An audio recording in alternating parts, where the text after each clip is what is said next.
नमस्कार दोस्तों, आज के इस वीडियो में मैं एक्सप्लेन करने वाला हूँ नेटफ्लिक्स पे रिलीज हुई एक mystery thriller and dark comedy series. इसका फर्स्ट पार्ट 2022 में आया था जिसे मैं आज इस वीडियो में एक्सप्लेन करूंगा। तो विदाउट डिले चलते हैं वीडियो की तरफ। ये कहानी एक ऐसी दुनिया की है जहाँ इंसान और मॉन्स्टर्स जैसे कि वैम्पायर्स, वेयरवुल्फ, साइरेंस और विचेस साथ रहते हैं, पर ज्यादातर इंसान इनसे दूरी बनाकर ही रखते हैं। इसीलिए इन मॉन्स्टर्स को आउटकास्ट कहा जाता है। कहानी की शुरुआत होती है एक स्कूल से जहां इस सीरीज की मेन कैरेक्टर वेंसडे पहुंचती है। वह बहुत तेज दिमाग की है लेकिन बिल्कुल भी इमोशनल नहीं है। उसके अजीब बर्ताव और डार्क नेचर की वजह से लोग उसे साइको समझते हैं। एक दिन उसे अपने छोटे भाई की आवाज लॉकर से आती है। कुछ बदमाश लड़कों ने उसे बंद कर दिया था। जब वेंसडे उसे बाहर निकालती है तभी उसे एक अजीब सा विजन आता है जिसमें वह देखती है कि कैसे वह लड़के उसके भाई को लॉकर में बंद कर रहे हैं। अब कुछ समय से उसे ऐसे ही विजन्स आने लगते हैं जिसमें वह किसी चीज का पास्ट, प्रेजेंट या फ्यूचर देख लेती है। गुस्से में वह स्विमिंग पूल जाती है जहां वह लड़के मस्ती कर रहे थे। वेंसडे वहां खूंखार पिराना मछलियां पानी में छोड़ देती है। वह मछलियां लड़कों को काट खाती हैं। इस घटना की वजह से वेंसडे को स्कूल से निकाल दिया जाता है। इसके बाद उसके मम्मी पापा उसका एडमिशन नेवरमोर एकेडमी में करवा देते हैं। यह एक ऐसा स्कूल है जहां पर सिर्फ आउटकास्ट बच्चे पढ़ते हैं। वेंसडे को यह आइडिया पसंद नहीं आता। उसी दिन पास के जंगल से एक आदमी टैक्सी से उतरता है और पैदल रास्ते से आगे बढ़ता है, पर थोड़ी ही देर में उस पर किसी अजीब जानवर का हमला होता है और उसकी दर्दनाक मौत हो जाती है। दूसरी ओर वेंसडे अपने मम्मी पापा के साथ नेवरमोर के प्रिंसिपल लॉरिसा वीम से मिलती है। वहां उसकी मुलाकात उसकी रूममेट एनीट से होती है जो एक खुश मिजाज, एनर्जी से भरी हुई लड़की होती है। एनीड एक वेयरवुल्फ है और वेंसडे से बिल्कुल अलग होती है। वेंसडे को रंगों से चिढ़ होती है, इसलिए जब वो एनीड का रंग बिरंगा कमरा देखती है तो वेंसडे का मूड खराब हो जाता है। प्रिंसिपल वीम्स उसे बताती हैं कि कोर्ट के आदेश से उसे हफ्ते में 2 दिन साइकियाट्रिस्ट डॉक्टर वेलरी किनबॉट के पास थेरेपी के लिए जाना पड़ेगा। एनीड वेंसडे को स्कूल की सैर पर ले जाती है, बताती है कि आउटकास्ट स्टूडेंट 4 ग्रुप में बटे हैं: वैम्पायर, वेयरवुल्फ, सायरन जो अपनी आवाज से दूसरों को कंट्रोल कर सकते हैं, और गॉर्गोन्स जो किसी को भी पत्थर बना सकते हैं। वैसे तो यहाँ सभी आउटकास्ट हैं लेकिन यह 4 मेन हैं।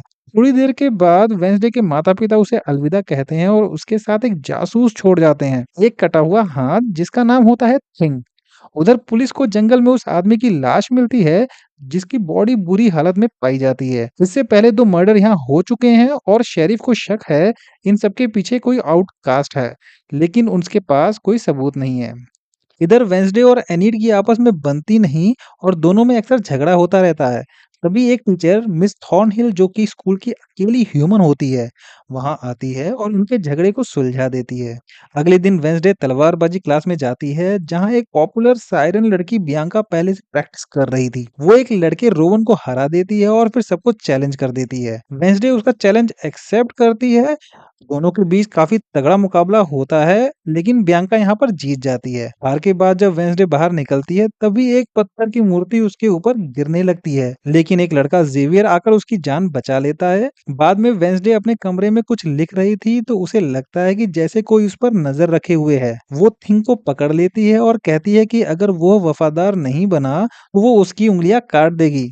डर के मारे थिंग मान जाता है और वेंसडे का लॉयल हेल्पर बन जाता है। अब वेंसडे स्कूल से भागने का प्लान बनाती है। थेरेपी के बहाने वह डॉक्टर वेलरी के क्लिनिक जाती है लेकिन वहां से बाथरूम के रास्ते भाग निकलती है। भागते वक्त वह एक फल बेचने वाले से टकराती है और उसका फ्यूचर विजन दिखता है। वह फल वाला जल्दी मरने वाला है। इसके बाद वेंसडे एक कॉफी शॉप पे जाती है जहां उसकी मुलाकात टाइलर से होती है जो उसे कॉफी शॉप में काम करता है और शहर के शेरिफ का बेटा है। कॉफी मशीन में गड़बड़ी होती है और इंस्ट्रक्शन इटालियन में होते हैं। वेंसडे उसे पढ़ के मशीन ठीक कर देती है। टाइलर उसका एहसान मानता है। फिर वह उसे बस स्टॉप छोड़ने के लिए तैयार होता है, लेकिन तभी कुछ नॉर्मल इंसानी लड़के आकर वेंसडे की यूनिफॉर्म देखकर उसे तंग करने लगते हैं। शहर के लोग आउटकास्ट से नफरत करते हैं। वेंसडे उन्हें जवाब में जबरदस्त सबक सिखा देती है। तभी वहां पर टाइलर के पिता शेरिफ डोनोवन गैलेबिन और प्रिंसिपल वीम्स पहुंच जाते हैं। शेरिफ को जैसे ही पता चलता है कि वेंसडे का सरनेम एडम्स है, वो गुस्से में कहता है कि तुम्हारे पिता को मर्डर के लिए जेल में जाना चाहिए, लेकिन वो पैसे के दम पर आज आजाद घूम रहे हैं। शेरिफ वेंसडे को चेतावनी देता है कि वो उस पर हमेशा नजर रखेगा। फिर प्रिंसिपल वेंसडे को वापस स्कूल ले जाती है। रास्ते में एक गाड़ी का एक्सीडेंट हुआ था और ड्राइवर मर चुका था। यह वही फल बेचने वाला आदमी था जो कुछ देर पहले वेंसडे से टकराया था। वेंसडे का भागने का प्लान फेल हो चुका था। रात को वेंसडे मूड ठीक करने के लिए वायलिन बजाती है। सब लोग उसके टैलेंट की जमकर तारीफ करते हैं, लेकिन खुद वेंसडे को कोई खास अच्छा महसूस नहीं होता। तभी एनीड आती है। आज फुल मून नाइट होती है और बाकी सारे वेयरवुल्फ चांद को देखकर चिल्ला रहे थे, लेकिन एनीड बिल्कुल नॉर्मल होती है। वेंसडे उसे पूछती है कि आखिर वह वेयरवुल्फ क्यों नहीं बनती। एनीड बताती है वह अभी पूरी तरह वेयरवुल्फ नहीं बनी है। उसे डर है कि अगर वह कभी नहीं बदली तो उसकी बिरादरी उसे निकाल देगी और वह अकेली रह जाएगी। कुछ देर के बाद थिंग टाइलर के घर जाता है और वेंसडे की उससे वीडियो कॉल करवाता है। वेंसडे पूछती है कि क्या अभी भी वह उसे भागने में मदद करेगा। टाइलर कहता है हाँ, लेकिन उसे कोई इनाम नहीं चाहिए। अगले दिन शहर में फेस्टिवल होता है। वेंसडे और एनीड वहां पहुंचते हैं। मौका मिलते ही वेंसडे टाइलर के साथ भागने लगती है, लेकिन जाते वक्त उसकी टक्कर रोवन से हो जाती है। जैसे ही वह टकराती है, वेंसडे को एक विजन आता है जिसमें रोवन की मौत हो जाती है। फिर वेंसडे जंगल में उसके पीछे दौड़ती है और जेवियर भी उसके पीछे जाता है। जंगल में वेंसडे रोवन को रोकती है और कहती है कि उसकी जान को खतरा है, लेकिन रोवन हंसता है और उल्टा वेंसडे पर हमला करता है। वह वेंसडे को एक ड्राइंग दिखाता है जिसमें वेंसडे जैसी लड़की और पीछे नेवरमोर स्कूल जल रहा था। रोवन कहता है कि उसकी माँ भविष्य देख सकती है और यह ड्राइंग उन्होंने 24 साल पहले बनाई थी, जिससे पता चलता है कि वेंसडे नेवरमोर को तबाह करेगी। वह वेंसडे को मारना चाहता है, तभी अचानक एक मॉन्स्टर आता है और रोवन को मार के चला जाता है।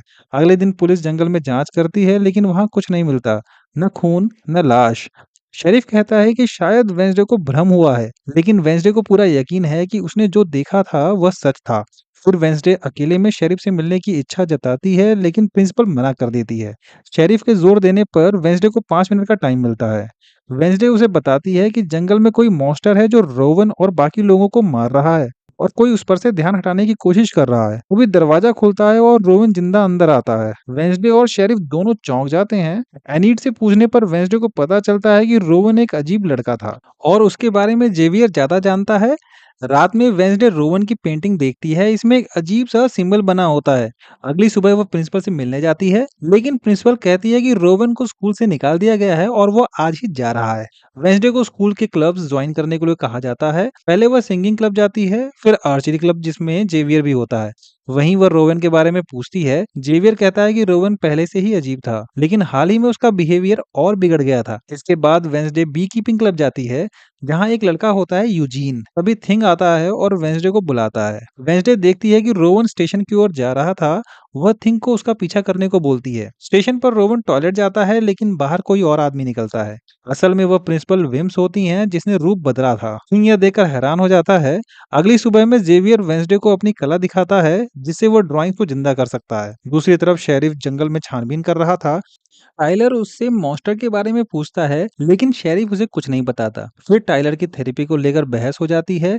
वेंसडे हनी क्लब में थिंग को बेचकर खुद जंगल जाती है सुराग को ढूंढने, लेकिन वहां टाइलर उसे खींचकर छिपा देता है क्योंकि उसके पिता वहीं पास में थे। वहां उन्हें रोवन का टूटा हुआ चश्मा मिलता है। वेंसडे को फिर से विजन आता है, जिसमें वह देखती है कि रोवन किसी नीली किताब से पन्ने फाड़ रहा था, वो ड्राइंग जो उसकी माँ ने बनाई थी। जंगल से लौटकर वेंसडे उस किताब की तलाशी शुरू करती है। बॉटनी टीचर उसे बताती है कि वह सिंबल नाइट शेड्स नाम की सीक्रेट सोसाइटी का है, जो अब बंद हो चुकी है। वेंसडे रोवन के कमरे में जाकर, जो कि अब जेवियर का है, वहां जाकर किताब ढूंढती है। जेवियर और बियांका वहां आते हैं। बियांका जेवियर की एक्स गर्लफ्रेंड थी और वेंसडे से वह जलती है।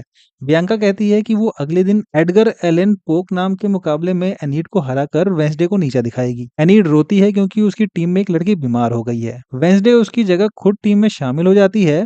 नेवरमोर में हर साल एक एडवेंचर रेस होता है, जहां पहले नाव से नदी पार करनी होती है, फिर जंगल से फ्लैग लाकर वापस आना होता है। मजे की बात यह है कि इसमें कोई रूल्स नहीं होते और बियांका की टीम पिछले 2 साल से चीटिंग करके जीत रही है। इस बार भी बियांका ने सायरन और वैम्पायर साथियों से मिलकर दूसरों की नाव डुबो दी, लेकिन वेंसडे ने पहले से ही प्लान बना के रखा था। उसने थिंग को सायरन पर जाल फेंकने को भेजा और अपनी नाव सही सलामत पार करा ली। फिर जंगल में जाकर उसने फ्लैग ढूंढा और लड़कों की नाव में छेद करके उन्हें बाहर कर दिया। दिया। फ्लैग लेते समय वेंसडे को एक रहस्यमय विजन आता है। उसमें एक लड़की कहती है कि असल चाबी तुम हो। वेंसडे अपनी टीम को जिता लेती है। सेलिब्रेशन में उसे मजा नहीं आता। वो अकेले एक पुतले के नीचे आती है और वहां पहेली सॉल्व करके एक गुप्त दरवाजा खोल देती है।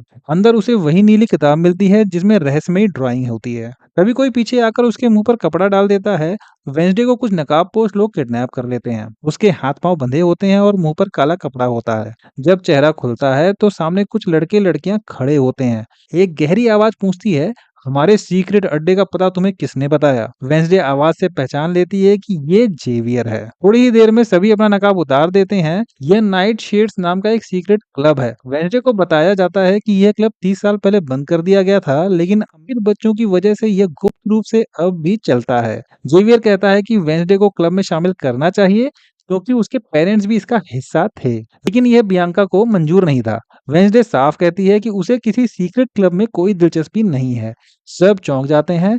फिर वह खुद ही अपने हाथ खोल लेती है और जेवियर से ड्राइंग लेकर वहां से चली जाती है। अपने कमरे में जाकर वेंसडे उस ड्राइंग को जोड़कर देखती है। एक आदमी वेंसडे जैसी लड़की की ओर हथियार लिए खड़ा है। अगले दिन आउटरीच डे होता है। स्टूडेंट्स को शहर की दुकानों में काम करने के लिए भेजा जाता है। वेंसडे जेवियर से बात करती है जो कहता है कि रोवन जिंदा है, लेकिन किसी का जवाब नहीं दे रहा। वेंसडे उसे किताब और ड्राइंग दिखाती है। जेवियर बताता है कि यह ड्राइंग उसने रोवन के डेस्क पर देखी थी। जेवियर एक और नाम बताता है, क्रैक स्टोन। यह वही आदमी है जो ड्राइंग में दिख रहा है। पोस्टर पर उसका चेहरा होता है और यह शहर का पहला नॉर्मल इंसान था जिसने कि नेवरमोर में कदम रखा था। नेवरमोर और नॉर्मल लोग अब मिलकर उसका पुतला लगाने वाले थे। वेंसडे पिलग्रिम वर्ल्ड जाना चाहती थी, लेकिन उसे बोरिंग एंटीक स्टोर में काम मिलता है। वो एनीट से वर्क प्लेस बदलने को कहती है। एनीट पहले तो मना करती है, लेकिन जब उसे पता चलता है कि उसका क्रश एजैक्स वहीं होगा तो वो मान जाती है। पिलग्रिम वर्ल्ड पहुंचने पर वेंसडे वहां की देखरेख करने वाली औरत से मिलती है जो बताती है कि मीटिंग हॉल में क्रैकस्टोन की चीजें हैं, लेकिन फिलहाल वह बंद है। बच्चों को टूरिस्ट को मिठाइयां बेचने का काम मिलता है, लेकिन यूजीन ज्यादा मिठाइयां खा लेता है और कुछ लड़के उसे परेशान करते हैं। यह वही लड़के थे जिन्हें पहले वेंसडे ने कॉफी शॉप में पीटा था। यूजीन उनमें से एक पर उल्टी कर देता है और बाकी लड़के भड़क जाते हैं, लेकिन तभी वेंसडे आ जाती है और फिर से उन्हें सबक सिखा देती है। वो यूजीन को साथ लेकर मीटिंग हॉल जाती है। किंग वहां एक पुरानी तस्वीर की ओर इशारा करता है और वेंसडे चौंक जाती है। ये 400 साल पुरानी तस्वीर थी। उसमें एक लड़की थी जिसे उसने अपने विजन में देखा था। उस लड़की के हाथ में एक काली किताब थी। वेंसडे को पिलग्रिम वर्ल्ड में एक कांच की पेटी में नीली किताब दिखती है, लेकिन जैसे ही वो उसे खोलती है पता चलता है कि वो नकली है। तभी वहां की केयरटेकर गुस्से में आ जाती है और वेंसडे को बाहर निकाल देती है। पूछने पर बताती है कि असली किताब कुछ दिन पहले चोरी हो गई थी। इधर एनीड एजेक्स के साथ डेट पर जाने की कोशिश करती है। जब एजेक्स पहले मना करता है तो एनीड उसे रिक्वेस्ट करती है। एजेक्स एक गॉर्गन है जो किसी को भी पत्थर बना सकता है, इसलिए वह लोगों से दूर ही रहता है। पर वह एनीड को पसंद करता है और फिर दोनों रात में मिलने का प्लान बनाते हैं। कॉफी शॉप में वेंसडे को जेवियर मिलता है जो उसे टोकता है कि टाइलर से दूर रहो। वेंसडे उसकी बात नहीं मानती है और टाइलर से पुराने मीटिंग हॉल की लोकेशन पूछती है। वहां जाकर उसे एक खंडहर मिलता है। अचानक एक चोर उसके साथ बदतमीजी करता है, लेकिन थिंग उसे भगा देता है। वेंसडे एक दीवार छूती है और विजन में अपनी पूर्वज गुडी एडम्स को देखती है। क्रैकस्टोन ने उसे और बाकी आउटकास्ट को जिंदा जलाने की कोशिश की थी। गुडी भाग जाती है और वेंसडे को चेतावनी देती है कि क्रैकस्टोन वापस आएगा। विजन से बाहर आकर वेंसडे को एक बड़ी आंख दिखती है। वही राक्षस जंगल में भाग जाता है। जमीन पर उसके पैरों के निशान इंसानी पैरों में बदल जाते हैं। इससे वेंसडे समझ जाती है कि यह राक्षस असल में कोई इंसान ही है। तभी जेवियर वहां आता है और उसे समझाता है कि साइको विजन हमेशा सही नहीं होते, लेकिन वेंसडे को यकीन होता है कि जो उसने देखा वह सच है। अगले दिन क्रैकस्टोन के पुतले का उद्घाटन होता है। वेंसडे को वायलिन बजाने की जिम्मेदारी दी जाती है, लेकिन वह थिंग की मदद से पुतले में ही आग लगा देती है। पुतला जलने लगता है। लोग भागने लगते हैं और वेंसडे आराम से वायलिन बजाती रहती है। प्रिंसिपल उसे डांटती है और वेंसडे साफ इनकार कर देती है। उधर वही चोर कैमरे में राक्षस की तस्वीरें देख रहा होता है, लेकिन राक्षस उसे मार देता है। एनी डेट पर जाने से पहले एजेक्स से मिलने जाती है, लेकिन एजेक्स गलती से खुद को पत्थर बना देता है। रात कई राजों से भरी हुई थी। प्रिंसिपल एक पुरानी फोटो में वेंसडे की मां को देखती है और पुलिस को पुराने कैमरे में राक्षस की तस्वीरें मिलती हैं। वेंसडे को फॉरेंसिक लैब में चुपचाप घुसते हुए दिखाया जाता है। किंग सीसीटीवी कैमरे को चिंगम से ढक देता है। फिर वेंसडे एक-एक करके उन लोगों की बॉडीज को चेक करती है, जिन्हें राक्षस ने मारा था। तभी थिंग उसे किसी के आने की चेतावनी देता है और दोनों जल्दी से छिप जाते हैं। अंदर शेरिफ और एक डॉक्टर आते हैं। डॉक्टर कहता है कि उसने अपनी पूरी जिंदगी में ऐसे जख्म पहले नहीं देखे। वो शेरिफ को बताता है कि डेड बॉडीज की फॉरेंसिक रिपोर्ट अभी तक आई नहीं है और रिपोर्ट मिलते ही वो बता देगा। जैसे ही वो जाने लगता है, उसे फ्रीजर दिखता है। वह झांक कर देखता है तो अंदर वेंसडे दिखती है।